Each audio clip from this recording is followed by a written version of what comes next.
Hello friends, मैं मुकुल देव आपका स्वागत करता हूँ अनअकैडमी के प्लेटफॉर्म पे। आप सभी लोगों का welcome to all of you.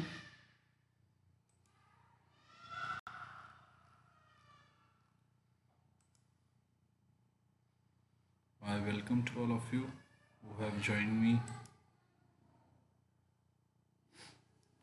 जैसा कि आप सभी लोग जानते हैं कि हम लोग पीआईबी एनालिसिस करते हैं। पीआईबी की एनालिसिस की क्लास जो है डेली 8 बजे होती है। वो किन्हीं कारणवश जो है प्रीमियर क्लासेस आप लोग को उपलब्ध हो पा रही हैं।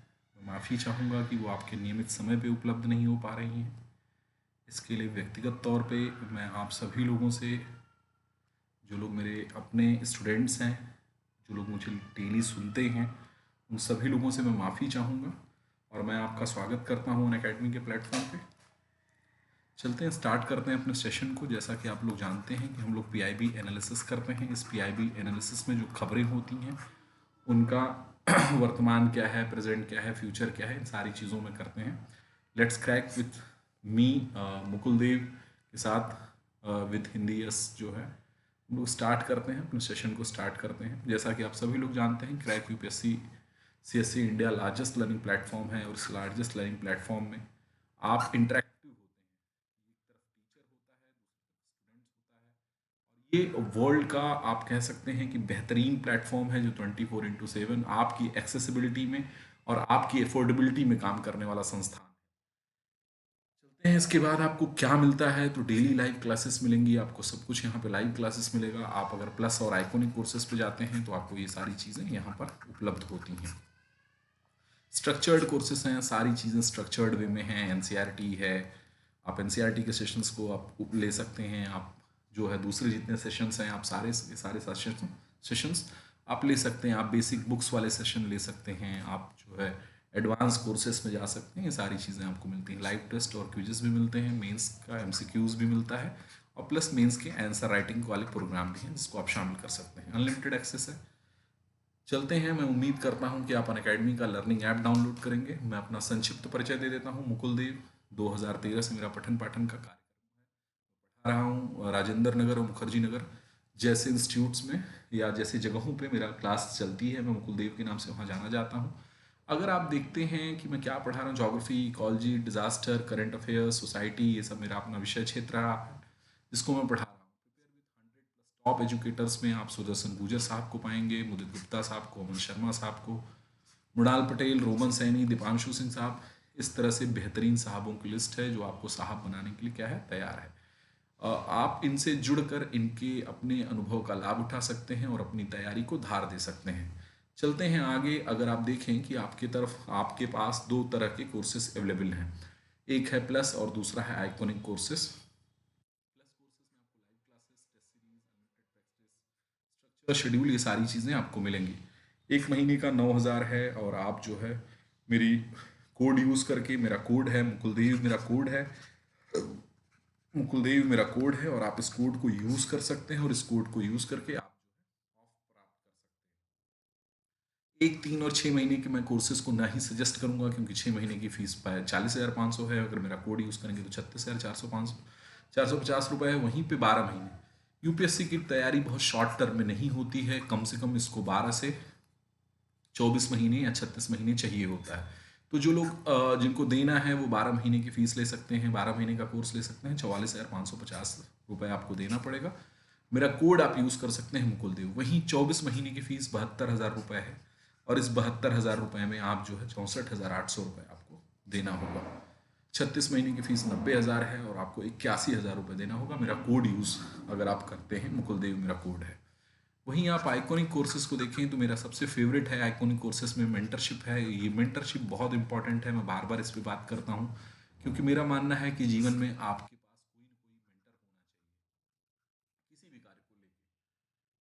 मेंटरशिप अगर नहीं है तो हो सकता है कि आप अपने से व्यक्तिगत तौर पे उन चीज़ों को संभाल ना सकें, और अगर कोई है आपके साथ तो आपके सुख या दुख में आपके साथ खड़ा हो सकता है, जो आपको कहीं ना कहीं अवसादों की दुनिया से बचा सकता है। जो लाइफ में अप एंड डाउन है उसको आपको समझा सकता है। तो ये मेंटरशिप का प्रोग्राम बहुत अच्छा है। वहीं daily mains question answer writing practice, ये तो अल्टीमेट है। स्टडी प्लानर है, पर्सनलाइज फीडबैक है। आपने कितना डेवलपमेंट किया, इसका फीडबैक आपको जो है वहाँ पर इजीली अवेलेबल होगा।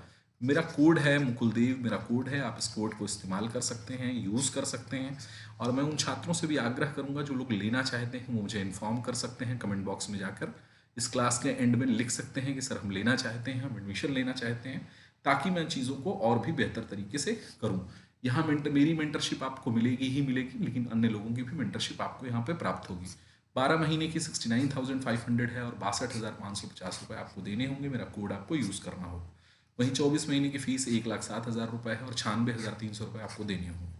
36 महीने का 1,41,000 है, 1,26,900 रुपये आपको चेंज करने होंगे। जो लोग 2022-23 का प्रोग्राम रखकर तैयारी कर रहे हैं, उन सभी छात्रों से, उन प्रिय साथियों से मेरा निवेदन है कि वो 24 महीने के कोर्सेज पे जाएं और मेरा कोड यूज़ करें। मैं ऐसा उनसे अपेक्षा और आशा दोनों रखता हूं कि वो मेरा कोड यूज़ करें।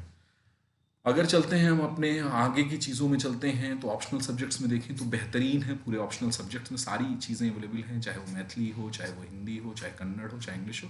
तो लिटरेचर की पूरी दुनिया शामिल है। वहीं पे अगर आप ज्योग्राफी लेना चाहते हो, हिस्ट्री लेना चाहते हो, एंथ्रोपोलॉजी, जूलॉजी, साइकोलॉजी, सोशियोलॉजी, तो बेहतरीन ओजी के सारे सब्जेक्ट्स हैं, आप इसको ज्वाइन कर सकते हैं। पब्लिक एडमिनिस्ट्रेशन भी है, पॉलिटिकल साइंस भी है, इकोनॉमिक्स भी है, एग्रीकल्चर, मैथमेटिक्स, कॉमर्स, लॉ, ये सारे सब्जेक्ट्स आपको यहाँ पर इजीली अवेलेबल हो जाएंगे। अगर आप ऑप्शनल प्लान को भी ले सकते हैं, तो ऑप्शनल प्लान्स को अगर आप लें तो वहाँ पे अगर आप समझ सकते हो कि 6 महीने की फीस यहाँ पर 22,500 है, 12 की 27,500, और अगर आप मेरा कोड यूज़ करते हैं मुकुलदेव तो यू विल गेट 10% ऑफ। यहाँ पर आपको 10% का ऑफ मिलेगा। मेरा कोड है मुकुलदेव। आप इस कोड के तहत जो है जा सकते हैं। अगर आप इन कभी भी फीसेस को अगर कंपेरिजन करना चाहें, चाहे ऑनलाइन हो चाहे ऑफलाइन हो, तो अगर आप कंपेयर करेंगे तो आपको ये कंपैरिजन जो है वो कहीं ना कहीं इस बात का निर्णय लेने पे बाध्य करेगा कि अनअकैडमी दुनिया का बेहतरीन प्लेटफॉर्म है, जो आपकी रीच में है, आपकी अफोर्डेबिलिटी में है, और जहाँ पर टीचर्स का पूल है। सबसे बड़ी बात है अनअकैडमी पे कि आप सिर्फ एक टीचर से नहीं जुड़ते हैं, आप पूरे संस्थान से जुड़ते हैं, और आपको जो भी बेहतरीन लगता है आप उन चीज़ों में जा सकते हैं, वहाँ से कर सकते हैं। तो एक बेहतरीन मतलब सब्सक्रिप्शन प्लान है, आप इस चीज़ को ले सकते हैं, आप इसको देख सकते हैं, आप कंपेयर कर सकते हैं। तो ऑनलाइन फीसेस से बहुत ज़्यादा कम है ये। मेरा कोड है मुकुलदेव, आपके सामने लिखा हुआ है, आप इसको इस्तेमाल कर सकते हैं। चलिए चलते हैं आज की पहली खबर की तरफ हम लोग मूव करते हैं, और जो पहली खबर है उसकी तरफ बढ़ने के क्रम में हम लोग जो है वो ये लेते हैं कि पहली जो खबर है वो कहीं ना कहीं जो है इंडिया नाइजीरिया के संबंधों को लेकर बातचीत की गई है, और पीआईबी पे एक खबर जो है पीआईबी पे एक खबर आ रही है। तो इस खबर को थोड़ा सा हम लोग चीज़ों को लेने की कोशिश करते हैं कि क्या है इस मामले में।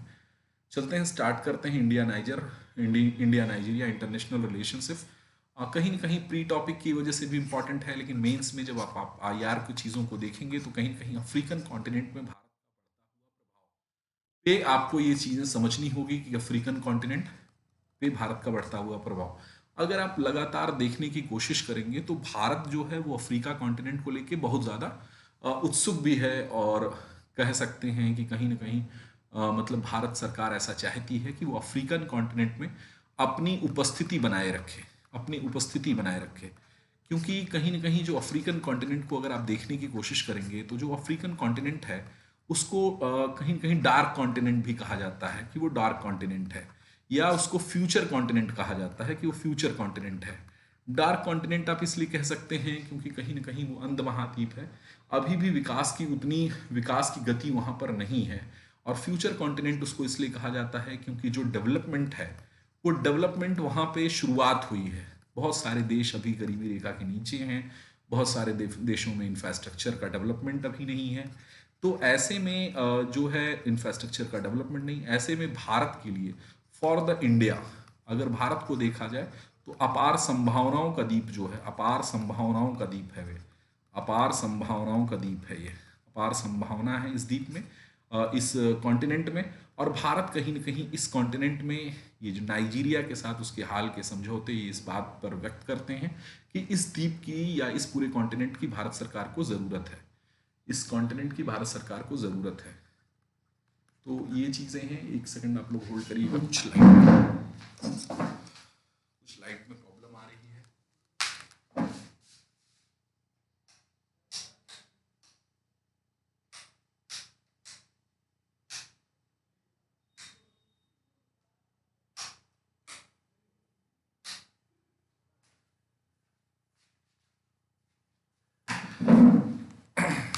चलते हैं, स्टार्ट करते हैं अपने सेशन को। कुछ लाइट के फ्लक्चुएशन में प्रॉब्लम है।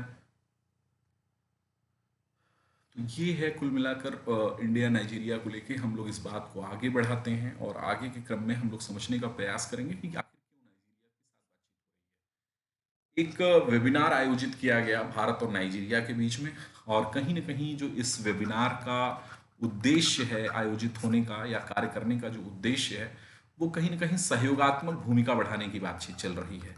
सहयोगात्मक भूमिका है, सहयोगात्मक भूमिका को बढ़ाना है।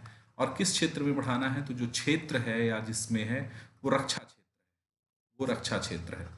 भारत यहाँ पर इस वेबिनार के माध्यम से, जो थीम है वेबिनार की, उसमें सहयोगात्मक भागीदारी के लिए भारतीय रक्षा उद्योग ग्लोबल आउटरीच, कहीं न कहीं जो भारत का रक्षा उद्योग है, जो डिफेंस इंडस्ट्री है, वो कहीं न कहीं कोऑपरेटिव पार्टनरशिप जो है वो चाहती है, किसके साथ? नाइजीरिया के साथ चाहती है।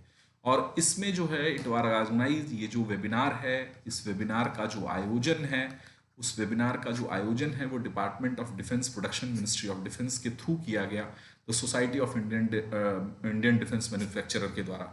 तो यहाँ पर ये चीज़ें हम लोगों को समझनी है कि वेबिनार का एक तरह का आयोजन किया गया, वेबिनार किया गया, जिसमें कि भारत और नाइजीरिया की तरफ से सहयोगात्मक भूमिका में भारत की जो डिफेंस इंडस्ट्रीज़ है, जो defence society of Indian defence manufacturers हैं, उनके माध्यम से जो रक्षा मंत्रालय के द्वारा ये किया गया है। अब हम लोग थोड़ा सा इस वेबिनार के उद्देश्य को देखने की कोशिश करते हैं कि उद्देश्य क्या है इस वेबिनार का। तो अगर हम उद्देश्य की बात करें, इस वेबिनार का उद्देश्य क्या है, पहले हम लोगों ने देखा कि इस वेबिनार को ऑर्गेनाइज किसने किया, तो रक्षा मंत्रालय की तरफ से ये वेबिनार है। लेकिन इसका उद्देश्य है कि कहीं ना कहीं रक्षा निर्यात को बढ़ावा देना। जो इंडिया का एक्सपोर्ट सिस्टम है, जो वहाँ पर इंडिया डिफेंस इंडस्ट्री के माध्यम से भारत सरकार चाह रही है, जो डिफेंस सेक्टर है इंडिया का, उसको ग्रो करना चाह रही है। और उस ग्रोथ में तभी डिफेंस सेक्टर ग्रोथ होगा जब तमाम इनोवेशन वो करे, और उस इनोवेशन को क्या कर सके, जो प्रोडक्ट वो बना रहा है उसको क्या कर सके, उसके उसको अन्य देशों को क्या कर सके, अन्य देशों को निर्यात कर सके, या अन्य देशों में वो बाजार ढूंढ सके, मार्केट कंडक्ट कर सके। तो कहीं ना कहीं इस वेबिनार के माध्यम से जो भारत सरकार है वो ये चाहती है कि डिफेंस सेक्टर में वो ग्रोथ लाए, और इस डिफेंस सेक्टर में जो ग्रोथ है वो अपने प्रोडक्ट को सेल आउट करके लेके आए। तो कहीं ना कहीं रक्षा निर्यात को बढ़ावा देना है, और अगले जो 5 वर्ष हैं उसमें रक्षा निर्यात को बढ़ाकर $5 मिलियन तक का लक्ष्य भारत सरकार का ऐसा है। तो इसमें जो है कहीं ना कहीं अफ्रीकन कॉन्टिनेंट जो है वो बड़ी भूमिका निभाने वाला है, और इस अफ्रीकन कॉन्टिनेंट में नाइजीरिया की भूमिका जो है वो सर्वाधिक होगी। ऐसा क्यों मैं कह रहा हूँ, अब इस जरा नाइजीरिया के कॉन्टिनेंट को थोड़ा सा हम लोग समझने का प्रयास करते हैं। तो पहले थोड़ा सा नाइजीरिया को समझने के पहले अगर हम इसकी ज्योग्राफी को देखने का प्रयास करें, नाइजीरिया कंट्री कहाँ है, क्या क्या चीज़ें हैं, तो नाइजीरिया जो है उस कंट्री को समझने का प्रयास कर सकते हैं कि नाइजीरिया है कहाँ पे, इसका लोकेशन कहाँ पे। तो आप देखेंगे कि अफ्रीकन कॉन्टिनेंट में northern, southern, eastern, western part में जो है नाइजीरिया जो है वो कंट्री रहती है। नाइजीरिया कंट्री का जो लोकेशन है वो वेस्टर्न पार्ट में, अफ्रीकन वेस्टर्न पार्ट में है। नाइजीरिया देश की राजधानी जो है वो अबूजा है, और कहीं ना कहीं अगर आप देखें तो जो नाइजीरिया कंट्री है, ये नाइजीरिया कंट्री ने इधर हाल के दिनों में 2019 के बाद इसने ओवरटेक किया पूरे अफ्रीकन कॉन्टिनेंट में इकोनॉमी के रूप में। मतलब बढ़ता हुआ, कहीं ना कहीं अर्थव्यवस्था के रूप में बढ़ता हुआ देश है। अगर इसकी आर्थिक व्यवस्था की बात किया जाए तो साउथ अफ्रीका कॉन्टिनेंट में, अफ्रीकन कॉन्टिनेंट में इसने साउथ अफ्रीका को ओवरटेक किया, और कहीं ना कहीं बड़ी लार्जेस्ट मार्केट इकोनॉमी के रूप में इसका उभार हो रहा है। लार्जेस्ट मार्केट इकोनॉमी के रूप में, कहीं ना कहीं लार्जेस्ट मार्केट मतलब बड़ी बाजार आधारित अर्थव्यवस्था के रूप में इसका उभार हो रहा है। लार्जेस्ट मार्केट इकोनॉमी के रूप में इसका उभार हो रहा है। तो भारत सरकार कहीं ना कहीं इस वेबिनार के माध्यम से इसका उपयोग करना चाहती है। हम लोग थोड़ा ज्योग्राफी के कॉन्टेक्स्ट से अगर देखने की कोशिश करें तो अपने आप में नाइजीरिया एक ऐसी कंट्री है, तो एक सोवरेजिन कंट्री है, और सोवरेजिन कंट्री है। अगर इस कंट्री का लोकेशनल एनालिसिस करते हैं हम लोग, तो देखते हैं कि इसके नॉर्दर्न सेक्शन में नाइजर है। अगर नॉर्दर्न सेक्शन के बाद हम लोग जाते हैं साउदर्न सेक्शन में, तो कहीं ना कहीं अटलांटिक ओशन को देखते हैं कि साउदर्न सेक्शन में इसके अटलांटिक ओशन है। वहीं ईस्टर्न सेक्शंस में देखते हैं तो चाड जो देश है वो उसको टच करता है, उसकी बाउंड्रीज को। और उसके बाद अगर ईस्टर्न सेक्शंस को थोड़ा सा नीचे की ओर लेके जाते हैं और कहीं ना कहीं साउदर्न ईस्टर्न सेक्शंस की तरफ देखते हैं, तो कैमरून देश से उसकी सीमा लगती है। एक तरफ उसके जो है वेस्टर्न सेक्शंस की ओर जाएं तो बेनिन का एक देश है। तो ये क्या हो गया, ये कहीं ना कहीं अगर इसका पॉलिटिकल नेचर देखने की कोशिश किया जाए तो ये अपने आप में एक सोवरेजिन कंट्री है, संप्रभु राष्ट्र है। वहीं पे लोकेशनल एनालिसिस अगर इसका करते हैं कि इसकी स्थिति कहाँ पे है, तो इसकी स्थिति में हम लोग देखते हैं कि वेस्टर्न अफ्रीका में स्थिति है और इससे संबंधित देशों की जो सीमाएं हैं उसमें कहीं ना कहीं चाड है, कैमरून है, बेनिन है और नाइजर है। इसके बाद अगर आप नाइजर को थोड़ा सा और नाइजीरिया को ढंग से समझने की कोशिश करेंगे तो जो नाइजीरिया का नॉर्दर्न पार्ट है, इस नॉर्दर्न पार्ट में कहीं ना कहीं देखेंगे तो मुस्लिम बाहुल्य क्षेत्र है। ये मुस्लिम बाहुल्य क्षेत्र है और वहीं पे इसके साउदर्न भागों की जाने की कोशिश करेंगे, अगर इसके साउदर्न एरियाज में देखने की कोशिश करेंगे तो जो साउदर्न भाग है वो क्रिश्चियनिटी है। तो रिलीजन, दो बड़े रिलीजनों की हमने बात की, तो यहाँ पे हम लोग रिलीजन भी लिख देते हैं कि यहाँ पर अगर हम धर्म के आधार पर देखने की कोशिश करें तो बड़ा धर्म पाया जाता है। तो यहाँ पर बड़ा धर्म के रूप में क्रिश्चियन और मुस्लिम दोनों पाए जाते हैं। एथनिक डाइवर्सिटी बहुत है, एथनिक डाइवर्सिटीज में कहीं न कहीं नृजातीयता के आधार पे नाइजीरिया बहुत समृद्ध राष्ट्र है और इस समृद्धता का जो है वो बहुत बड़ा कारण भी है कि कहीं ना कहीं ये है। अगर आप नाइजीरिया को देखें तो लार्जेस्ट मार्केट इकोनॉमी के साथ साथ कहीं ना कहीं मोस्ट पॉपुलेटेड कंट्री भी है। पॉपुलेशन बहुत ज़्यादा है इसका, most population country in Africa है, ये कंट्री इन अफ्रीका है। तो थोड़ा सा इन बातों को ध्यान रखने के क्रम में तभी आपको समझ में आएगा कि भारत क्यों चाहता है, इसके साथ भारत वेबिनार क्यों कर रहा है, भारत अपने रक्षा सहयोग समझौतों को क्यों बढ़ाना चाहता है नाइजीरिया के संदर्भ में, क्योंकि कहीं ना कहीं लार्जेस्ट मार्केट इकोनॉमी है, most populace country in Africa है। तो ये चीज़ें हैं। अगर इसके एक नदी की बात करें हम लोग, जो नाइजर बहती है, तो नाइजर जो है वो कहीं ना कहीं गिनी आइसलैंड से निकल के आती है। यहाँ पर गुना आइसलैंड्स है और इस गुना आइसलैंड से ये नदी जो है वो निकल कर आ रही है और ये नदी जो है होते हुए जो है तमाम देशों से होते हुए, अगर नदी को देखें तो माली से होते हुए, नाइजर और बेनिन के क्षेत्र से होते हुए, नाइजर है, बेनिन है, नाइजीरिया से होते हुए अटलांटिक ओशन में अपने जल को क्या करती है, अपने जल को गिरा देती है, नाइजर डेल्टा का निर्माण करती है। तो ये कुल मिलाकर हो गया। एक इसकी सिटी है लागोस, यहाँ पर लागोस एक सिटी है और लागोस इसकी सिटी का नाम थोड़ा सा देखिएगा, थोड़ा सा हर जगह पे, जैसे बेनिन का नाम आपको याद रखना है, अबूजा का नाम याद रखना है, लागोस का नाम याद रखना है, पोर्ट हार्टकोर्ट का नाम याद रखना है। तो ऐसे लागोस इसकी एक सिटी है और लागोस कहीं ना कहीं मोस्ट पॉपुलेटेड सिटी है। अबूजा इसकी मोस्ट पॉपुलेशन इसकी कैपिटल है, लेकिन मोस्ट पॉपुलेटेड सिटी जो है वो लागोस है। ये थोड़ा सा आप लोग इन बातों को थोड़ा सा ध्यान रखिएगा।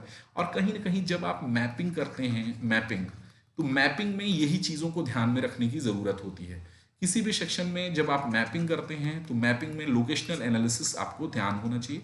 लोकेशनल एनालिसिस क्या है, उसमें चीज़ें क्या हैं और मैपिंग को और समृद्ध बनाने की ज़रूरत है। तो वहाँ रिलीजन क्या है, वहाँ की अर्थव्यवस्था क्या है, तो इन चीज़ों पर आपको थोड़ा सा ध्यान देने की ज़रूरत होती है। चलते हैं थोड़ा सा हम लोग चीज़ों को और देखते हैं। तो भारत नाइजीरिया संबंधों को देखें तो नाइजीरिया कहीं ना कहीं, मैंने आपसे बताया कि नाइजीरिया जो है वो अफ्रीकन कॉन्टिनेंट की बड़ी अर्थव्यवस्था के रूप में उभर के हाल के दिनों में आया और उसने कहीं ना कहीं साउथ अफ्रीका को पीछे छोड़ा है। अफ्रीका की सबसे बड़ी अर्थव्यवस्था के रूप में और कहीं ना कहीं जो नाइजीरिया है वो अफ्रीका में भारत का सबसे बड़ा व्यापारिक भागीदार के रूप में भी उभर रहा है। नाइजीरिया जो है वो Africa largest producer of crude oils में भी उसका नाम है और इंडिया कहीं ना कहीं जो भारत है वो अपनी ज़रूरतों का तकरीबन 12% के आसपास जो है वो नाइजीरिया से आयात करता है। साथ ही जो भारतीय तेल कंपनियां हैं वो कहीं ना कहीं नाइजीरिया के क्षेत्र में ट्रेल ड्रिलिंग कार्यों में शामिल हैं। अगर मैं आपको दिखा सकूं तो जो उसकी तेल क्षेत्र हैं, उन तेल क्षेत्रों को मैं दिखा सकूं तो ये उसका तेल क्षेत्र है, ये पूरा का पूरा तेल क्षेत्र है और भारत की तमाम कंपनियां इन क्षेत्रों में जो है वो कहीं ना कहीं काम कर रही हैं और कहीं ना कहीं अपना इन्वेस्टमेंट उन्होंने वहां पर नाइजीरिया में कर रखा है।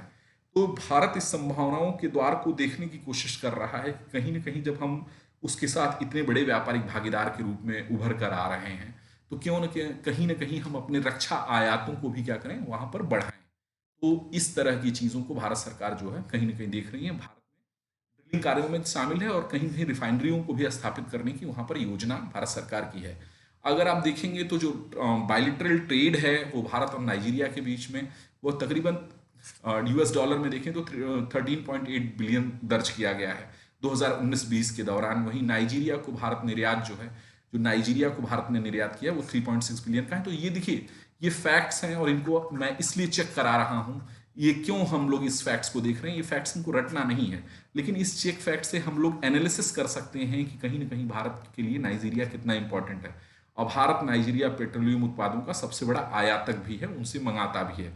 तो ये है नाइजीरिया 2020 में कच्चे तेल और लिक्विफाइड नेचुरल गैस के चौथे सबसे बड़े आपूर्तिकर्ता के रूप में भारत में उभरा भी है। तो ये बड़ी चीज़ है यहाँ पर। अगर आप एफडीआई प्रवाहों में देखें, नाइजीरिया से जो भारत में एफडीआई प्रवाह हैं वो कहीं ना कहीं बहुत सारी चीज़ों में है। और भारत सरकार इस नाइजीरिया को एक बड़ी संभावनाओं के रूप में, मैंने कहा ना कि एक मार्केट इकोनॉमी के रूप में देख रहा है। इस मार्केट इकोनॉमी के रूप में देखने के क्रम में भारत सरकार एक बड़ी बाजार आधारित अर्थव्यवस्था के रूप में देखती है। और चूंकि इंडिया मेक इन इंडिया चल रहा है, ईज ऑफ डूइंग बिजनेस चल रहा है, बिजनेस स्टार्टअप इंडिया चल रहा है, कहीं ना कहीं उदार एफडीआई, तो भारत ये चाहता है कि दोनों देशों के बीच निवेश की एक बड़ी संभावना है और इससे दोनों देश लाभान्वित हो सकते हैं। और उसी के क्रम में जो एक बड़ा सेक्टर है वो सेक्टर है डिफेंस सेक्टर है। तो भारत इस डिफेंस सेक्टर को वेबिनार के माध्यम से, भारत इस सेक्टर को क्या करना चाहता है, भारत इस सेक्टर को यूटिलाइज करना चाहता है कि उस सेक्टर को भारत सरकार क्या करे, बेहतरीन तौर पर कम से कम यूटिलाइज करे। भारत सरकार इस सेक्टर को बड़े लेवल पे यूटिलाइज करने की सोच रहा है। वहीं अगर देखा जाए तो इंडिया जो है, कहीं ना कहीं भारत कई क्षेत्रों में बेहतरीन तालमेल भी इनके साथ बना रखा है। और भारत ने इसके पहले कुछ अन्य अफ्रीकी देशों में भी ये खासकर जो है भारत यहाँ पर तालमेल बनाकर कहीं ना कहीं ग्रोइंग पल्सेस जो है वो ये देख रहा है कि इन एरियाज में कहाँ पर दाल उगाने की संभावनाएं हैं। और कहीं ना कहीं भारत सरकार जो है उनको एग्रीकल्चर प्रोडक्शन बढ़ाने में भी हेल्पफुल कर रही है या हेल्प दे रही है। तो एग्रीकल्चर प्रोडक्शंस के रूप में भारत सरकार उनकी मदद कर रही है कि आप अपने कहीं ना कहीं कृषि क्षेत्रों को आप बढ़ावा दें। उसमें दाल क्षेत्र पे उसने किया। और भारत ने इसके पहले अफ्रीका देश खासकर मोजाम्बिक में भी इसकी तैयारी की थी। आप देखिए तो भारतीय बहुत सारी कंपनियां भारतीय जो वहां पर काम करती हैं, more than 100 Indian companies are working there. और उसमें कहीं ना कहीं बड़े कंपनीज का नाम लें तो ये टाटा है, भारती एयरटेल है, बजाज है, ऑटो बिरला है, सीमेंट है, रेनबैक्सी, एसआर है। तो अधिक भारतीय कंपनियां यहाँ पर काम कर रही हैं। फार्मा सेक्टर्स में भी 33 भारतीय से जुड़ी कंपनियां यहाँ पर मौजूद हैं। और कहीं ना कहीं करीब 18 करोड़ आबादी वाला नाइजीरिया में टेलीकॉम सेवा दे रही एयरटेल के 3 करोड़ ग्राहक हैं। तो ये अपने आप में देखिए, मैंने आपसे क्या बात करने की कोशिश कर रहा था, मैंने आपको जब मैं पढ़ा रहा था तो मैं आपके लिए जो एनालिसिस लेके आया था वो कहीं ना कहीं मैंने आपको कहा था कि फ्यूचर कॉन्टिनेंट है, फ्यूचर कॉन्टिनेंट है अफ्रीका। और उस कॉन्टिनेंट में, फ्यूचर कॉन्टिनेंट में चूंकि बड़ी इकोनॉमी के रूप में उभरा हुआ है नाइजीरिया, तो ऐसे में भारत सरकार जो है वो बहुत गंभीर है इस विषय पे कि वो नाइजीरिया को क्या कर सके, नाइजीरिया को सिर्फ अपने हितों के संवर्धन के लिए नहीं बल्कि उसका भी डेवलपमेंट क्या कर सके, नाइजीरिया का भी डेवलपमेंट जो है वो भारत सरकार कर सके।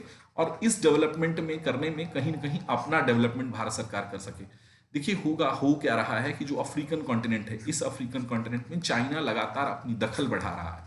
दखल बढ़ाने का मतलब है कि वो भी आर्थिक रूप से निवेश कर रहा है। और इस आर्थिक निवेश का फायदा देखिए, इस वक्त कंपटीशन चल रहा है इंडिया और चाइना के बीच में कि कौन इस जो फ्यूचर कॉन्टिनेंट को कौन बेहतरीन यूटिलाइज कर सकता है।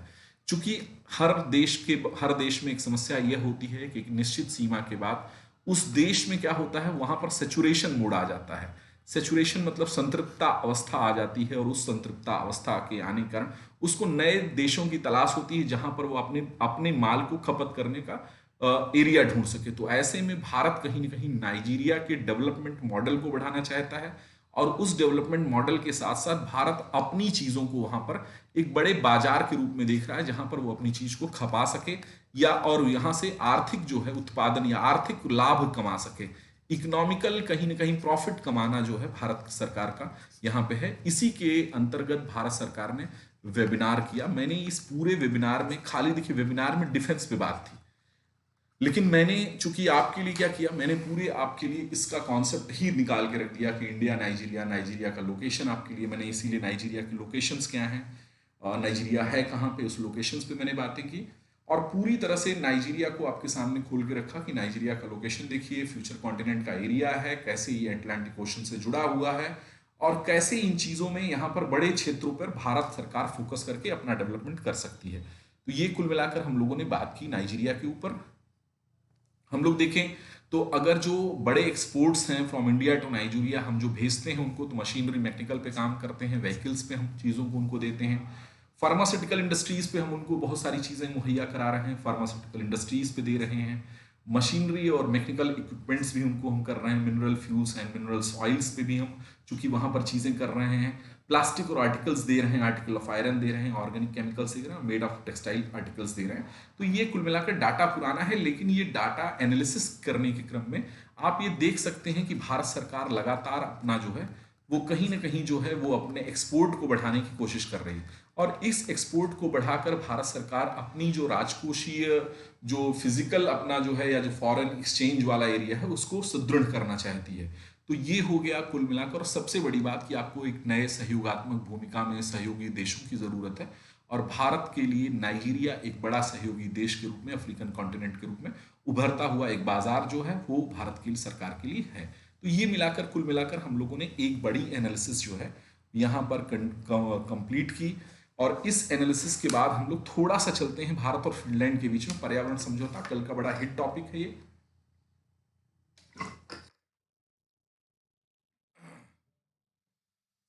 का हिट टॉपिक है भारत और फिनलैंड के बीच में पर्यावरण समझौता पे बातचीत की गई है। और भारत और फिनलैंड के बीच में जिस पर्यावरण समझौते पे बातचीत की गई है, इस समझौते को भी हम लोग देखते हैं।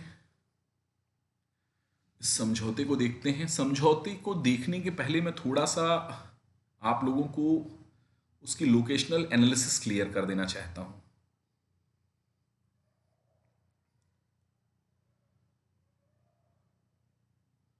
मैं लोकेशनल एनालिसिस जो है थोड़ा सा लोकेशनल एनालिसिस क्लियर कर देना चाहता हूं, ताकि आपको ये चीज़ें बड़ी क्लियर रहें फिनलैंड का। देखिए, जोग्राफिकल लोकेशनल एनालिसिस हम लोग करने जा रहे हैं, और इस लोकेशनल एनालिसिस में हम लोग चीज़ों को थोड़ा सा फिनलैंड को देखते हैं कि कहीं न कहीं आर्कटिक क्षेत्रों में है, इसका जो विस्तार है वो नॉर्दर्न हेमिस्फीयर में है, नॉर्दर्न हेमिस्फीयर में है, आर्कटिक काउंसिल का सदस्य देश भी है कहीं न कहीं। तो इस तरह से फिनलैंड को हम लोग थोड़ा सा देखने की कोशिश करते हैं कि कहीं न कहीं शीत कटिबंधों में है, जो है फ्रिजिड जोन तक इसका विस्तार है। तो इसको अगर फिनलैंड को देखें तो नॉर्डिक कंट्री कहा जाता है, नॉर्डिक कंट्री कहा जाता है। तो अगर सवाल हम लोग करें कि नॉर्डिक कंट्री कहते किसको हैं, तो देखिए नॉर्डिक देश वो होते हैं, नॉर्डिक देश उन देशों को नॉर्डिक देश कहा जाता है जिनमें जोग्राफिकल और कल्चरल रीजन पाए जाते हों, जिनमें जोग्राफिकल और कहीं ना कहीं जोग्राफी और कल्चर के आधार पे हम लोग उसको देखते हैं। एक सेकंड बस होल्ड करिएगा। जोग्राफी मतलब भूगोल के आधार पे, और कहीं ना कहीं जो सांस्कृतिक आधार है, कल्चरल रीजन जहाँ पे सेम हो, उनको हम क्या कहते हैं, उसको हम नॉर्डिक कंट्रीज कहते हैं। तो क्या सबकी ज्योग्राफी और कल्चर सेम होगा? नहीं। ऐसे देश जो कि शीत कटिबंध में स्थित हैं, चाहे वो नॉर्वे हो, चाहे वो स्वीडन हो, चाहे फिनलैंड हो, चाहे डेनमार्क हो, तो इन कंट्रीज को नॉर्डिक कंट्रीज कहा जाता है, क्योंकि भू मतलब जो है भौगोलिक रूप से देखा जाए तो एक ही लगभग जो है लॉन्गिट्यूड और लैटिट्यूड पे इन देशों का विस्तार है। और सांस्कृतिक रूप से अगर हम देखते हैं तो सांस्कृतिक रूप से भी इनकी जो सीमाएं हैं, या जो मैं अगर कहूँ कि इनका हिस्ट्री देखा जाए, इतिहास देखा जाए, चाहे नॉर्डिक कंट्रीज का पहले पहले मैं एग्जांपल आपको दे देता हूँ। तो कहीं कहीं नॉर्वे है, नॉर्वे है, फिनलैंड है, स्वीडन है, स्वीडन है, डेनमार्क है, डेनमार्क है। तो ये देश जो है वो इनको नॉर्डिक कंट्रीज कही जाती है। जोग्राफिकल और कल्चरल रूप से ये क्या है, सेम है। जोग्राफी और कल्चरल के आधार पे ये कॉमन रूप से देखे जाते हैं। इनका अगर हिस्ट्री देखा जाए, इनके ऐतिहासिक घटनाक्रम देखा जाए, इनका अगर धर्म देखा जाए, रिलीजन के आधार पे इनको चेकआउट किया जाए, या इनके कल्चर को देखा जाए, इनके कल्चर को देखा जाए, या कल्चर को देखा जाए, या इनके वे ऑफ लाइफ को देखा जाए, तो ये सेम है।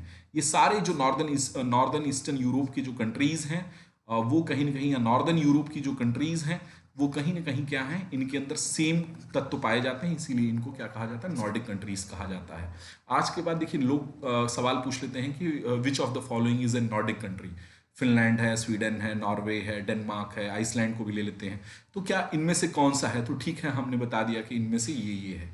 लेकिन हमको ये कॉन्सेप्ट क्लियर होना चाहिए कि नॉर्डिक कंट्रीज किसको बोलते हैं। तो हमसे अगर कोई पूछेगा तो हम ये कहेंगे कि नॉर्दर्न यूरोप में स्थित वह देश जो कि सांस्कृतिक और भौगोलिक रूप से साझा संस्कृति विकास करते हो, या भौगोलिक रूप से भी समान हो और सांस्कृतिक रूप से भी समान हो, जिसमें उनका ऐतिहासिक घटनाक्रम समान है, उनका धार्मिक आधार पे वो समान है, कल्चरल के लगभग लगभग लेवल पे समान का मतलब 80-90% चीज़ें वहाँ सेम एज इट इज पाई जाती हैं। वे ऑफ लाइफ, उनके जीवन जीने की जो पद्धति है वो समान है। तो ये इस तरह का ज्योग्राफी में देखिएगा कि अगर ये देश हैं तो इनका जो देश है तो वो कहीं ना कहीं पोलर हवाओं और वेस्टर्लीज हवाओं के क्रम में है। ये वेस्टर्लीज में नाम लिख देता हूँ, और पोलर हवाओं के संक्रमण क्षेत्रों पे ये देश पाए जाते हैं। तो लगभग इनकी क्लाइमेटिक जो जोन है, क्लाइमेटिक जोन अगर देखा जाए कि क्लाइमेटिक जोन भी है तो इनका सेम पाया जाता है। अगर इनके टेम्परेचर को देखा जाए तो सेम पाया जाता है, लगभग लगभग रेनफॉल को देखा जाए तो सेम पाया जाता है, सॉइल्स की एरियाज को देखी जाए तो सेम पाया जाता है, टोपोग्राफी भी अगर इनकी देखी जाए या इनका रिलीफ देखा जाए, मतलब कि उच्चावच कैसी है, स्थलाकृतियाँ कैसी हैं, तो वो भी सेम पाई जाती हैं। तो ये मैंने ज्योग्राफी के आधार पे मैंने आपको डिवाइड कर दिया कि कैसे ये लगभग लगभग देश जो है वो सेम स्थिति में है। तो ये मैंने फिनलैंड पे बात कर दी। और अगर आप फिनलैंड को देखें तो फिनलैंड को अगर आप बाउंड्री लाइंस पे देखें तो आप फिनलैंड को देखें तो कहीं ना कहीं बाउंड्री लाइंस के तौर पे स्वीडन से ये जुड़ा हुआ है। इधर जो है वो कहीं ना कहीं रशिया से इसके संबंध है, रशिया से इसका जुड़ाव है। तो फिनलैंड है, फिर जो है स्वीडन इधर है, रशिया इधर है। अगर आप देखें तो बाल्टिक सागर से जुड़ा हुआ है, तो बाल्टिक सी से है, कहीं ना कहीं बाल्टिक सी से इसका जो है संबंध है। इसकी राजधानी को देखें तो राजधानी इसकी तटीय राजधानी है, इसके लिए कोस्टल कैपिटल सिटी है, that is called as an Helsinki. तो ये चीज़ें हैं। और अगर आप फिनलैंड को थोड़ा सा और भी तैयार अच्छे से करना चाहते हैं तो कहीं ना कहीं एक चीज़ समझे रहिएगा कि अगर आप कभी भी वर्ल्ड हैप्पीनेस रिपोर्ट पढ़ते हैं, वर्ल्ड हैप्पीनेस रिपोर्ट आप पढ़ते हैं, वर्ल्ड हैप्पीनेस रिपोर्ट अगर आप पढ़ते हैं तो वर्ल्ड हैप्पीनेस रिपोर्ट तो आप जो है स्वीडन को पाएंगे कि वर्ल्ड हैप्पीनेस रिपोर्ट में स्वीडन हमेशा 2018 में भी पहले पे था, 19 में भी था, 20 में भी था। आप ये फैक्ट चेकिंग कर लीजिएगा, लेकिन आप इस रिपोर्ट में पाएंगे या इस तरह की रिपोर्ट्स आप देखेंगे तो पाएंगे कि फिनलैंड जो है वो कहीं ना कहीं नंबर 1 या नंबर 2 की स्थिति में बराबर बना रहता है। वर्ल्ड हैप्पीनेस रिपोर्ट को आप जरूर से देखिएगा इसके संदर्भ में। कहीं ना कहीं आप ग्लोबल जेंडर अगर गैप देखें, ग्लोबल जेंडर गैप को देखें तो उस गैप में भी कहीं ना कहीं जो है वो इस पे बात की गई है कि बड़े इस पे फर्स्ट नंबर पे है। कहीं ना कहीं प्रेस फ्रीडम इंडेक्स के रूप में अगर आप देखें, कि मैं लिख देता हूं आपके लिए कि प्रेस फ्रीडम इंडेक्स के रूप में अगर हम देखते हैं इसको, तो यहाँ पर भी फिनलैंड का बड़ा वो है। ह्यूमन डेवलपमेंट एरियाज में भी देखें, एसडीआई में, ह्यूमन डेवलपमेंट इंडेक्स में भी देखें तो पहले या दूसरे नंबर पे लगातार बना रहता है। तो मेरा कहने का संदर्भ ये है कि इंडेक्सेस पे भी आप देखेंगे कि फिनलैंड एक समृद्ध राष्ट्र है, एक संपन्न राष्ट्र है, और वहाँ पर चीज़ें हैं। तो ये चीज़ें आप अपने पढ़ने के दौरान अपनी चीज़ों को शामिल करिएगा। अब हम लोग चलते हैं जो कल केंद्रीय मंत्री हमारे जो हैं प्रकाश जावड़ेकर साहब हैं, उनकी बातों को लेते हैं। चूंकि जोग्राफिकल एनालिसिस मैंने आपके लिए कर दी, चूंकि देखिए हम लोग का पढ़ने का तरीका ये है कि अगर कभी देश पे आता है तो हम लोग उसकी जोग्राफिकल एनालिसिस जरूर से करते ही करते हैं। अगर कल की खबरों को देखा जाए तो कहीं ना कहीं जो कल की खबर है वो भारत और फिनलैंड को लेके है, और भारत और फिनलैंड जो है वो कहीं ना कहीं जो है पर्यावरण सहयोग समझौते पर बातचीत की जा रही है। मैं अगर कल की न्यूज़ को आपको डिक्टेट करूं या कल की न्यूज़ पे आपको थोड़ा सा इनलाइट करूं या प्रकाश डालूं, तो कल कहीं ना कहीं मेमोरेंडम ऑफ अंडरस्टैंडिंग जो है वो दो देशों के बीच में पर्यावरण संरक्षण को लेके और जैव विविधता संरक्षण को लेके दोनों देशों के बीच में एक सहयोग विकसित करने पे समझौता ज्ञापन पर हस्ताक्षर होता है। और जो ये हस्ताक्षर है वो कहीं ना कहीं जो हमारे केंद्रीय मंत्री जो प्रकाश जावड़ेकर साहब हैं, उन्होंने इस दौरान बहुत सारी बातें की। और अपने समकक्ष जो मंत्री थी फिनलैंड की, जिनका नाम था क्रिस्टा मिकोनेन नाम था, तो प्रकाश जावड़ेकर साहब ने अपने जो सहयोगी फिनलैंड की थी पर्यावरण मंत्री, उनके साथ मिलकर इस एमओयू पर साइन किया, और एमओयू पर डिजिटल सिग्नेचर किया गया है। हालांकि ये कोई बात नहीं है, लेकिन फिर भी मैं आपको बता देता हूं कि ये जो सिग्नेचर है, that signature is digital signature.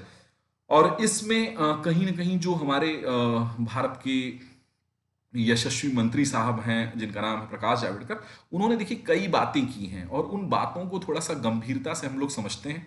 पहले तो हम लोग ये समझते हैं कि जो समझौता है वो किन किन बातों को लेकर है। तो कहीं ना कहीं जो समझौता है वो बड़ी चीज़ों को लेकर है। समझौते का जो लेवल है, मैं थोड़ा सा आपके लिए डिक्टेट कर देना चाहता हूं कि समझौता, एक सेकंड बस होल्ड करिएगा। समझौता जो है, जो कल मेमोरेंडम ऑफ अंडरस्टैंडिंग है, वो कई चीज़ों को लेकर है। कहीं ना कहीं जो मेमोरेंडम है अंडरस्टैंडिंग का, जो मेमोरेंडम पे बातचीत की गई है, वो कई चीज़ों पे है, भारत और फिनलैंड के बीच में, इंडिया और फिनलैंड के बीच में। एक सेकंड बस होल्ड करिएगा। अगर देखा जाए तो कहीं ना कहीं ये एयर पोल्यूशन को लेके है, एयर पोल्यूशन को लेके है। पोल्यूशन के अगर बांटते हैं तो पोल्यूशन में एक एयर और एक वाटर पे भी मेमोरेंडम ऑफ अंडरस्टैंडिंग शामिल की गई है। अभी हम लोग बात करते हैं कि भारत सरकार फिनलैंड से इतना क्यों है, क्योंकि एयर और वाटर पे बात की गई, इस पे अभी देखेंगे। कहीं ना कहीं जो सॉलिड वेस्ट है, उस सॉलिड वेस्ट का मैनेजमेंट कैसे करना है, तो इस पे भी इन लोगों ने आपस में है कि आपस में ये बातचीत और आपस में एक दूसरे का सहयोग करेंगे। तो कहीं ना कहीं सॉलिड वेस्ट पे भी बात की गई है, और इसके बाद सॉलिड वेस्ट मैनेजमेंट पे या अपशिष्ट प्रबंधन पे बात की गई है। जो हम लोगों ने सर्कुलर इकोनॉमी पढ़ा था, अगर मैं आपको याद हो कि मैंने आपको पढ़ा रखा है सर्कुलर इकोनॉमी, और उस सर्कुलर इकोनॉमी में रिड्यूस करना है, रीयूज करना है, रिसाइकिल करना है, और ये चीज़ें, तो ये चीज़ें जो भारत सरकार सर्कुलर इकोनॉमी पे बातचीत कर रही है, ये चीज़ें आपकी नहीं थी, ये आपको मिली हैं उन्हीं पश्चिमी देशों से। तो सर्कुलर इकोनॉमी पे उनका बेहतरीन काम है, तो इस पे हम लोग उनसे सहयोग चाहेंगे। कहीं ना कहीं जो है वो निम्न कार्बन सोल्यूशन, जो कार्बन का जो बढ़ता हुआ हमारे वातावरण में जो इंटेक है, उसको कम करने के लिए सोल्यूशन पे बात की गई है, या कार्बन सिंक बढ़ाने की बातचीत की गई है कि कार्बन सिंक कैसे बढ़ाया जाए, कार्बन सिंक कैसे बढ़ाया जाए। और फिर कहीं ना कहीं जो है कार्बन सिंक के साथ साथ जो मेराइन और कोस्टल, मेराइन इकोसिस्टम को बचाने की बातचीत की गई है कि मेराइन इकोसिस्टम को बचाएं, और उस मेराइन इकोसिस्टम के साथ साथ कहीं ना कहीं जो है वो कोस्टल पे भी बातचीत की गई है। और भारत, देखिएगा, इन सारी चीज़ों पे भी मैं डिस्कस करता हूं कि भारत इन सब पे कहीं ना कहीं जूझ रहा है, और इसके साथ साथ कहीं ना कहीं जो नेचुरल रिसोर्सेस हैं उनका बेस्ट यूज कैसे भारत सरकार करे। प्राकृतिक संसाधनों जो हैं, जो प्राकृतिक संसाधन हैं, उनका बेस्ट यूज करने पे भी भारत सरकार ने किया है। और सबसे बड़ी बात कि भारत सरकार सस्टेनेबल डेवलपमेंट जो चाह रही है, उसमें कैसे किया जाए। अब देखिएगा, मेरी बात को समझने की कोशिश करिएगा कि जो इंडिया और फिनलैंड है, वो इतने क्षेत्रों में कल एक मेमोरेंडम ऑफ अंडरस्टैंडिंग साइन करने की वे सहमति जताती है, प्रकाश जावड़ेकर साहब भारत की तरफ से, और कृष्णा साहब जो है वहां से इस बात पे सहमति इन लोगों की होती है। पोल्यूशन पे एयर और वाटर है, सॉलिड वेस्ट मैनेजमेंट है, सर्कुलर इकोनॉमी है, कार्बन सोल्यूशन पे बात की गई है, कार्बन सिंक बढ़ाने पे बातचीत की गई है, मेराइन इकोसिस्टम, कोस्टल इकोसिस्टम और प्राकृतिक संसाधनों पे भी बातचीत की गई है। देखिए, फिनलैंड एक ऐसा देश है जो यूरोपियन नॉर्डिक कंट्रीज है, जो कि क्या है, कहीं ना कहीं क्लीन डेवलपमेंट मैकेनिज्म पे इनका बेहतरीन काम है। ये आर्कटिक काउंसिल के सदस्य देश हैं, और इन्होंने अपने यहाँ पे जो इनकी इकोनॉमी है या जो इनकी अर्थव्यवस्था में भागीदारी है, उस अर्थव्यवस्था में उन्होंने जो नेचुरल रिसोर्सेस का यूज किया है, वो कहीं ना कहीं क्लीन डेवलपमेंट मैकेनिज्म के आधार पर किया है, कि कोई भी ऐसा काम नहीं किया है जिससे पर्यावरण को क्षति पहुंचे। तो उनके पास कहीं ना कहीं उन तकनीकों का ज़्यादा इस्तेमाल करना वो जानते हैं, और कहीं ना कहीं जो उनकी इकोनॉमी है वो सर्कुलर, आज हम सोच रहे हैं सर्कुलर इकोनॉमी पे काम करने की, हम उस दिशा में कदम बढ़ा रहे हैं, लेकिन उन्होंने अपने कदम वहां पर स्थायी कर रखे हैं। तो भारत सरकार ऐसे में फिनलैंड सरकार का क्या चाहती है, फिनलैंड सरकार का भारत सरकार सहयोग चाहती है, और उस मेमोरेंडम ऑफ अंडरस्टैंडिंग में एयर पोल्यूशन को कैसे कम वो उन्होंने किया, उस टेक्निक्स को वो जानना चाहती है।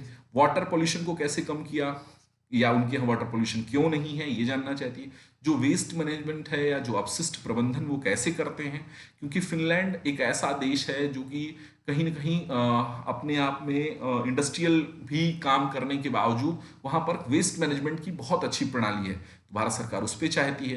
कार्बन सिंक कैसे बढ़ाया जाए, कार्बन सिंक कैसे बढ़ाया जाए, मैं आपको सीधा सा एक एग्जांपल बताता हूं। जैसे ये जो नॉर्डिक कंट्रीज हैं, इनके यहाँ पर लुम्बरिंग इंडस्ट्रीज बहुत डेवलप है। मेरी बात बहुत ध्यान से सुनिएगा, जब आप पढ़ेंगे तो आपको ये पता चलेगा कि लुम्बरिंग इंडस्ट्रीज बहुत डेवलप है, क्योंकि यहाँ पे इनके यहाँ पे कॉन्फ्रेस फॉरेस्ट पाए जाते हैं, कॉन्फ्रेस फॉरेस्ट पाए जाते हैं, और इस फॉरेस्ट के कोणधारी या शंकुधारी वन पाए जाते हैं, और इस कॉन्फ्रेस फॉरेस्ट को वो क्या करते हैं, यूटिलाइज करते हैं अपनी इकोनॉमी के लिए। यूटिलाइज का मतलब है कि अपने इकोनॉमी या अपने आर्थिक अर्थव्यवस्था को बनाए और बढ़ाए रखने के लिए इन मतलब पेड़ कटाई उद्योग का करते हैं, लेकिन फिर भी उनकी इकोनॉमी में ग्रीन जीडीपी बनी रहती है, इकोनॉमी में ग्रीन जीडीपी बनी रहती है। मतलब उनके यहाँ कोई प्रॉब्लम नहीं आती है। ऐसा इसलिए होता है क्योंकि अगर आप इनके मॉडल को चेक करेंगे, कभी इनके मॉडल को देखेंगे, तो आप ये पाएंगे कि जो नॉर्वे, स्वीडन, फिनलैंड, आइसलैंड ये देश हैं, ये अपने यहाँ करते क्या है। मान लीजिए, मेरी बात समझिएगा, जैसे इस एरिया के पेड़ को काटना है, ये एरिया नंबर 1 है, मान लीजिए एरिया नंबर 1 है, और यहाँ के पेड़ों को काटना है, तो ये क्या करेंगे कि ये पेड़ों का एवरेज निकाल लेते हैं, कितने पेड़ हैं और कितना ऑक्सीजन ये पेड़ दे रहे हैं। अब ये निकालने के बाद इतने क्षेत्रफल में जितने पेड़ हैं, उतने ही समानांतर क्षेत्रों में कहीं पे भी जहां पर खाली हो चुका है, उन पेड़ों का क्या करते हैं, उन पेड़ों को रोप देते हैं, या उनको क्या करते हैं, उनकी आर्टिफिशियल क्या करते हैं, आर्टिफिशियल रूप से उन्हें उगाते हैं। और जब ये पेड़ क्या हो जाएंगे, उस लेवल पे हो जाएंगे कि वो उतना ही ऑक्सीजन और उतनी ही चीजों को, रिसोर्सेस को दे सकते हैं, तब ये इनके यहाँ पे जो है फॉरेस्ट काटने की पॉलिसी है। तो आप समझ सकते हैं कि लुम्बरिंग इंडस्ट्री पे भी निर्भर होने के बाद भी उस देश में न एयर पोल्यूशन है, न वाटर पोल्यूशन है, न सॉइल पोल्यूशन है, न सॉइल पोल्यूशन है, और ना ही सॉइल इरोजन जैसी घटनाएं वहां देखने को मिलती हैं। तो इसका मतलब है कि उनका जो कहीं ना कहीं मैकेनिज्म है या कार्य करने का तरीका है, वो क्या है, वो बेहतरीन है। और भारत सरकार इस बेहतरीन तत्वों को अपनाने के लिए उनके साथ क्या है, फिनलैंड के साथ सहयोगात्मक भूमिका में मेमोरेंडम ऑफ अंडरस्टैंडिंग जो है वो कल साइन की। तो इसको प्रकाश जावड़ेकर साहब ने कल अपनी बातों में चीजों को रखा कि India will utilise their clean development mechanism and approach to the environment. उनके जो अप्रोच है इन्वायरमेंट के प्रति, उसके प्रति भारत सरकार क्या करेगी, कहीं ना कहीं काम करने की कोशिश करेगी। तो ये हो गया कुल मिलाकर उस पे मामला। कल भारत सरकार ने जब इस मामले को भारत सरकार काम कर रही थी या मेमोरेंडम ऑफ अंडरस्टैंडिंग पे, तो उसने कई चीजों पे और भी बातचीत की। उन कई चीजों पे जो बातचीत की गई, उन पे मैं थोड़ा सा आपको अपडेट करता हूं। एक सेकंड बस होल्ड करिएगा। उन पे मैं चीजों को आपको अपडेट कर देता हूं।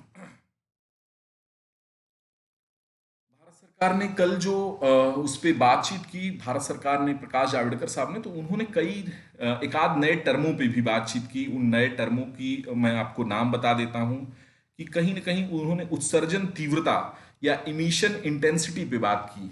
और मेरी बात बहुत ध्यान से सुनिएगा, इमिशन इंटेंसिटी पे बात की, इमिशन इंटेंसिटी पे बात की। इस शब्द को अभी मैं लेता हूं कि इसका मतलब क्या होता है। इंटेंसिटी पे बात की, एक इमिशन इंटेंसिटी पे उन्होंने बातचीत कल की। और उन्होंने कहीं ना कहीं कहा कि भारत ने 2020 तक जो है अपनी जीडीपी का, देखिए की पॉइंट्स हैं, ये की पॉइंट्स हैं। कल जब वो प्रेस कॉन्फ्रेंस कर रहे थे, उस प्रेस कॉन्फ्रेंस में और जो पीआईबी पे खबर आई है, उस पे उन्होंने की पॉइंट्स क्या रखा भारत सरकार का। तो भारत, उन्होंने कहा कि कहीं ना कहीं भारत ने 2030 तक अपनी जीडीपी की उत्सर्जन तीव्रता 2005 के स्तर से ऊपर 21% कम करने का स्वैच्छिक लक्ष्य प्राप्त कर लिया है। तो कहीं ना कहीं 2005 के स्तर का जो है वो, उन्होंने कहा कि 2005 के स्तर से अधिक 21% कम करने का स्वैच्छिक लक्ष्य से प्राप्त कर लिया है, और 2030 से पहले 35% कमी का लक्ष्य हासिल करने के लिए तैयार है। तो ये अपने आप में effort of an government of an India, आप देख सकते हैं कि भारत सरकार का एफर्ट क्या है, पर्यावरण को लेके है। तो आप इन पॉइंट्स को क्या कर सकते हैं, अपने आंसर राइटिंग में यूज कर सकते हैं कि केंद्रीय पर्यावरण मंत्रालय के द्वारा दिए गए जो है सूचनाओं में कहीं ना कहीं भारत सरकार जो है पर्यावरण के प्रति जागरूक है, और पर्यावरण को बचाए रखने के लिए उसने अपने जीडीपी की उत्सर्जन तीव्रता जो है 2020 तक 2005 स्तर के 21% कम करने का जो स्वैच्छिक लक्ष्य था उसको प्राप्त किया, और 2030 तक कहीं ना कहीं वो 35% जो कम करने का लक्ष्य है उसे हासिल करने के लिए वो उस दिशा में तैयार है। और कहीं ना कहीं जो भारत और फिनलैंड का जो अपने आप में मेमोरेंडम ऑफ अंडरस्टैंडिंग है, वो इस दिशा में बढ़ता हुआ कदम है कि 2030 में जो 35% का लक्ष्य है वो उसको प्राप्त कर सके। तो ये एक बड़ी बात हो गई। पेरिस समझौते के अंतर्गत जो राष्ट्रीय निर्धारित योगदानों की बात की गई है, इंटेंडेड नेशनली डिटरमाइंड कंट्रीब्यूशन की बात की गई है, उस पे कहीं ना कहीं भारत सरकार जो है वो गुणात्मक जलवायु परिवर्तन के 3 कदम उसने भारत सरकार ने उठाए हैं। और भारत सरकार इस पे कल पेरिस समझौते पे उन्होंने बात की, बकायदे उन्होंने प्रेस कॉन्फ्रेंस में इन चीजों को रखा, प्रकाश जावड़ेकर साहब ने, कि कहीं ना कहीं भारत सरकार प्रेस कॉन्फ्रेंस को लेके बहुत ज्यादा जो है वो जागरूक है, और उसको लेके वो अपने यहाँ पे जो उसने निर्धारित योगदान देने की बातचीत की थी उसको वो कम करने के लिए तैयार है। और इस दिशा में भारत सरकार ने कहीं न कहीं 2030 तक जीडीपी की उत्सर्जन तीव्रता को 2005 के स्तर से 33 से 35% कम करने का जो लक्ष्य है उसको वो भारत सरकार जरूर से प्राप्त करेगी, और इसमें कहीं न कहीं फिनलैंड सरकार जो है उसकी मदद करेगी। और इसी क्रम में बात करते हुए कहीं ना कहीं उन्होंने एक इंटेंसिटी जो है इमिशन इंटेंसिटी पे बात की। मेरी बात को बहुत ध्यान से सुनिएगा। इमिशन इंटेंसिटी पे उन्होंने बात की।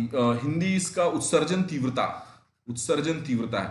जीडीपी की प्रति इकाई में मैं आपको बता देता हूं कि जो किसी भी देश की जीडीपी है उसकी प्रति इकाई में जो उत्सर्जन का आयतन होता है, जो उत्सर्जन का आयतन होता है इसी को क्या कहते हैं, उत्सर्जन का जो आयतन होता है, उत्सर्जन का जो आयतन होता है, उत्सर्जन का जो आयतन होता है जीडीपी की प्रति इकाई में उत्सर्जन का जो आयतन होता है उसी को क्या कहते हैं, उसी को इमिशन एंटिटी कहते हैं, इमिशन इंटेंसिटी कहते हैं, उत्सर्जन तीव्रता।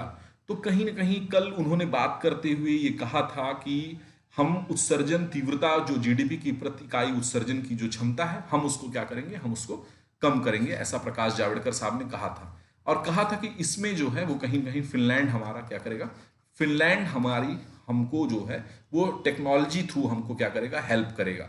तो ये चीज़ें कल इंपॉर्टेंट एस्पेक्ट्स पे कल बड़ी बात हुई इंडिया और फिनलैंड के बीच में, जो कि मैंने आपको बता दिया। एक सेकंड के लिए अगर इंडिया नेशनली डिटरमाइंड कंट्रीब्यूशन की हम लोग बात कर लें, जिसपे कल प्रकाश जावड़ेकर साहब ने, आप लोग जाकर चेक करेंगे तो वो ये पाएंगे कि प्रकाश जावड़ेकर साहब ने इस पे बहुत गंभीरता से बात की है। तो कहीं ना कहीं ये एक इसमें प्रत्येक राष्ट्र से अपेक्षा की गई है, जो आईएनडीसी है जिसमें इंडिया लिख दिया है हमने, तो आईएनडीसी को चूंकि अगर पेरिस एग्रीमेंट में देखा जाए तो जो अब तक के एग्रीमेंट थे वो फेल इसीलिए हो रहे थे क्योंकि कहीं कहीं उसको बाध्यकारी बनाया जा रहा था। आईएनडीसी में राष्ट्र अपने आप में यह देख ले कि वह कितना निर्धारित क्षमता कम कर सकता है, तो इसलिए पेरिस पेरिस जो वो है उसमें ये लाया गया पेरिस एग्रीमेंट में कि आप अपने स्तर पे कितना कर सकते हैं, ऐच्छिक तौर पे आपसे अपेक्षा की गई कि आप कितना कम कर सकते हैं। तो कहीं ना कहीं भारत सरकार उस लक्ष्यों का निर्धारण की है, और भारत सरकार ने 2100 तक जो है वह तापमान को लगभग 2 सेंटीग्रेड की जो वृद्धि उसको कम करने की बातचीत की गई है, भारत सरकार चाहती है। और इसके लिए भारत सरकार ने बहुत सारा काम किया। और यहाँ पर अगर देखा जाए तो फॉसिल फ्यूल और जो सीमेंट प्रोडक्शन है वो 70% ग्रीन हाउस गैसेस के लिए जिम्मेदार ऐसा माना जाता है। तो भारत सरकार उसमें भी लगातार कम करने का प्रयास जो है वो कर रही है। अपना जो इमिशन इंटेंसिटी है उसको कम करने पे भारत सरकार, उत्सर्जन तीव्रता, याद रखिएगा इस शब्द हो सकता है कि एग्जाम हॉल में देखने को मिल जाए, इमिशन इंटेंसिटी। इस इमिशन इंटेंसिटी को भारत सरकार लगातार कम करने पे प्रयासरत कर रही है। और इसके साथ साथ भारत सरकार ने बहुत सारी चीज़ों पर भी काम किया। बहुआयामी अप्रोच है, नेशनल एनवायरनमेंट ऑर्गेनाइजेशंस बना रखे हैं भारत सरकार ने, उसमें नेशनल बायोडायवर्सिटी अथॉरिटी भी भारत सरकार ने बना रखी है, wild life crime control bureau भी बना रखा है, ताकि चीज़ें हों। और भारत में अगर मेजर एनवायरमेंटल प्रॉब्लम्स को देखा जाए तो क्योंकि सारे मेजर एनवायरमेंटल प्रॉब्लम्स को देखा जाए तो उससे कहीं ना कहीं जुड़ा हुआ समझौता है। तो भारत में जो मेजर एनवायरमेंटल प्रॉब्लम है वो जलवायु परिवर्तन को लेके है, वैश्विक तापमान को लेके है, ओजोन लेयर डिप्लीशन को लेके है, वाटर पोल्यूशन को लेके है, एयर पोल्यूशन को लेके है, सॉलिड वेस्ट मैनेजमेंट को और डिफॉरेस्टेशन को और ओवर पॉपुलेशन को लेके। तो भारत सरकार इन मेजर एनवायरमेंटल प्रॉब्लम्स के जो इश्यूज हैं उन इश्यूज को उन देशों के साथ जहां पर ये एनवायरमेंटल इश्यूज नहीं है, जहां पर डिफॉरेस्टेशन का इश्यू नहीं है, जहां पर सॉलिड वेस्ट मैनेजमेंट का इश्यू नहीं है, जहां पर एयर पोल्यूशन का इश्यू नहीं है, वाटर पोल्यूशन का नहीं, तो उन देशों की अपनी जो क्षमताएं हैं उन क्षमताओं का भारत सरकार यूज करना चाहती है। तो इसलिए कहीं ना कहीं इंडिया और फिनलैंड का जो समझौता है, मेमोरेंडम ऑफ अंडरस्टैंडिंग है, वो एक महत्वपूर्ण है। और उससे भारत को क्या होगा, उससे भारत को लाभ होगा, जिस लाभ के तहत वो आने वाले समय में इंटेंशनल जो वो है वो कम कर सकती है। तो ये मैंने आपके लिए खबरों का जो है एक दौर मैंने आपके लिए क्लियर कर दिया। मैं अपने सुनने वाले सभी लोगों से फिर से मैं आप लोगों से रिक्वेस्ट करता हूं कि देखिए 2-3 दिन और प्रॉब्लम है, 2-3 दिन के बाद ये चीज़ें सही हो जाएंगी, मैं लाइव आ जाऊंगा और तब हम लोग चीज़ों को और बेहतरीन ढंग से करेंगे। देखिए आपके न होने पे मेरा भी मन नहीं लगता है, या उतनी इंटेंसिटी जो इमिशन इंटेंसिटी पे मैं पढ़ा रहा हूँ तो उतनी इंटेंसिटी बन नहीं पा रही है, तो कोई दिक्कत नहीं है। तब भी मैं आपके लिए डेली खबरों का जो पूरा आयाम है वो मैं आपके लिए डिस्कस कर देता हूँ। जिन लोगों को भी प्लस और आइकॉनिक कोर्सेज में जुड़ना हो प्लीज वो मुझे इन्फॉर्म कर सकते हैं। वो मेरा कोड यूज कर सकते हैं, मुकुलदेव मेरा कोड है, और आप इस कोड के साथ चीजों में जा सकते हैं। क्योंकि प्लस और आइकॉनिक्स कोर्सेज में सबसे बड़ी बात है कि स्ट्रक्चर्ड कोर्सेज है, और आप उस स्ट्रक्चर्ड कोर्सेज के थ्रू जो है वो क्या कर सकते हैं, एक्सेसिबिलिटी कर सकते हैं। बेहतरीन टीचर्स का एक पूल है जिस पूल के तहत आप जा सकते हैं, वहां पर आप अपनी भी स्वयं में अपनी मदद कर सकते हैं और चीज़ों में भी कर सकते हैं। तो यहाँ पर प्लस आइकॉनिक कोर्सेज में आपको मैं उम्मीद करता हूँ या आपसे आशा करता हूँ कि आप इन चीज़ों को शामिल करेंगे। चलते हैं, एक कल की खबर और है, उस खबर को लेते हैं, थोड़ा सा इंपॉर्टेंट खबर है और उस खबर को लेते हैं। पॉलिटी एंड गवर्नेंस का मामला है, प्रगति को लेके मामला है। बहुत अच्छा हो सकता है कि बहुत अच्छा मतलब इश्यूज है, जो है वो इश्यूज को देखें तो कहीं ना कहीं step towards proactive efficient and responsive governance है। ये एक बड़ी चीज है, प्रो एक्टिव है, इफिशिएंट है, और ये है।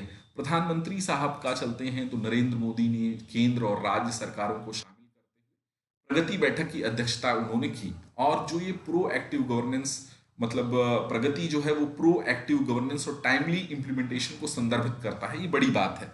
अब जरा मेरी बात समझिएगा कि एक स्टेप है, प्रगति अपने आप में एक स्टेप है जिसमें वो क्या करती है, एफिशिएंट मैनर में रिस्पॉन्सिव गवर्नेंस को बढ़ाती है। याद रखिएगा, देखिए भारत में प्रॉब्लम क्या है, भारत में पॉलिसीज की प्रॉब्लम नहीं थी।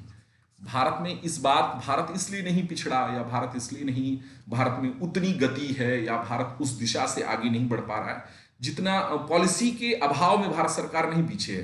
Policies, we have the best policies of the world. Problem कहाँ थी, प्रॉब्लम इम्प्लीमेंटेशन में थी, प्रॉब्लम कहीं ना कहीं उसके अपने जो है पारदर्शिता में थी, प्रॉब्लम कहीं ना कहीं अकाउंटेबिलिटी में थी, रिस्पॉन्सिबिलिटी में थी, ट्रांसपेरेंसी में थी, और इम्प्लीमेंटेशन में थी। पॉलिसी बनाने में प्रॉब्लम नहीं थी। पॉलिसी जो थी उस पॉलिसी में कहीं ना कहीं इम्प्लीमेंटेशन की प्रॉब्लम देखने को मिलती थी, कि कैसे इसका क्रियान्वयन किया जाए। पॉलिसी में जो सबसे ज्यादा दिक्कत थी वो उसकी ट्रांसपेरेंसी की दिक्कत थी। जो पॉलिसी थी उसमें था कि रियल टाइम में नहीं पता चल पाता है काम हो रहा है कि नहीं हो रहा है। जो पॉलिसीज में प्रॉब्लम और देखने को मिलती थी वो ये थी कि अकाउंटेबिलिटी कैसे किसी की तय की जाए, रिस्पॉन्सिबिलिटी कैसे हो जाए। तो इन चीजों को सॉर्ट आउट करने के लिए कहीं ना कहीं 2015 में जो स्टेप फॉरवर्ड किया गया है भारत सरकार के द्वारा, या भारतीय प्रधानमंत्री के द्वारा, या भारत की कैबिनेट मंत्री के, भारत के अपने पूरे जो कैबिनेट मंत्री हैं उनके द्वारा जो स्टेप फॉरवर्ड किया गया है उसमें प्रगति का नाम आता है। अब जरा हम लोग समझने का पहले प्रयास करते हैं इस खबर को पढ़ने से पहले।